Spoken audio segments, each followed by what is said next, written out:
세월호 참사 이후 중단됐던 각급 학교 수학여행이 안전규정을 강화해 2학기부터 재개됩니다. 그런데 상당수 학교에서 수학여행을 포기하고 있는데요. 무슨 이유인지 조재한 기자가 알아봤습니다. 대구의 435개 초중고등학교 가운데 2학기 수학여행을 가는 학교는 78곳입니다. 경북에서도 960개 학교 가운데 408곳에 불과합니다. 2, 3년에 한 번씩 가는 소규모 학교와 1학기 실시를 감안하더라도 예년의 절반 수준입니다. 안전에 대한 우려가 커지면서 굳이 수학여행을 보내고 싶지 않다는 학부모들의 요구가 크다는 게 교육 당국의 설명입니다.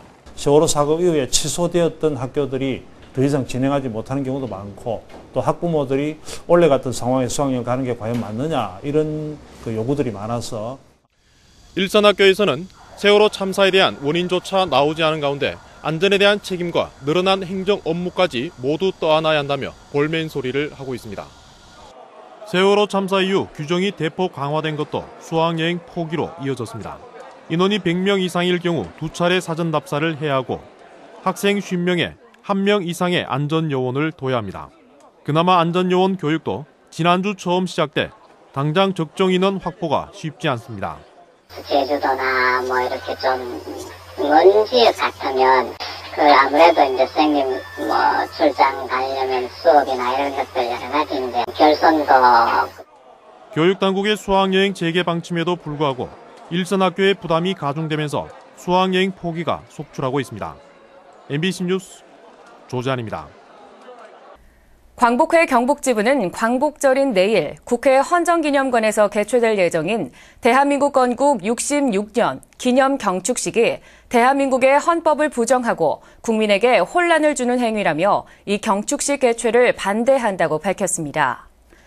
광복회 경북지부는 이와 관련해 건국절 제정 추진연합회는 더 이상 국민을 오도하지 말고 경축식 취소와 함께 건국절 제정 1000만인 서명운동도 즉각 중단하라고 촉구했습니다.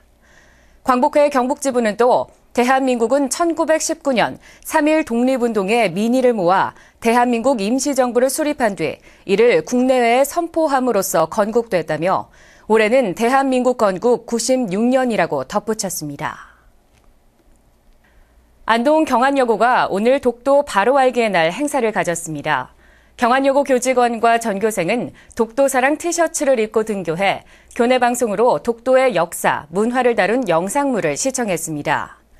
경안여고는 독도사랑 100일장과 미니북 만들기 행사 등을 열고 오는 10월 25일 독도의 날에는 전교생이 참여하는 독도사랑 골든벨을 개최할 예정입니다. 상주 참배에 이어 외서농협의 햇배도 첫 수출길에 올랐습니다. 이번에 선적한 햇배는 원황과 화산, 황금 등 상주 외서농협에서 생산한 조생종 배로 미국과 대만에 460여 톤을 수출합니다. 수출 가격은 5kg 한 상자에 19,000원 선으로 전체 11억 9천만 원에 이릅니다.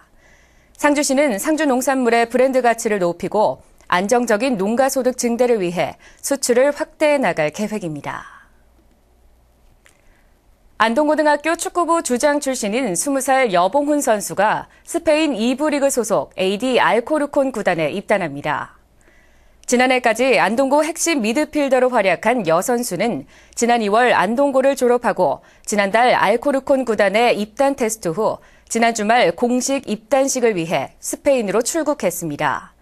알코르콘 구단은 스페인 2부 리그팀으로 현재 1부 승격이 가장 유력한 팀으로 주목받고 있습니다.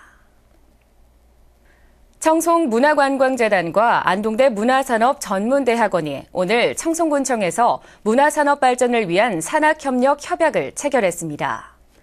양측은 이번 협약에 따라 앞으로 지역 문화예술 진흥과 발전을 위한 프로그램을 개발하고 문화 전문 인력 육성 및 학술 행사 등도 공동으로 추진합니다.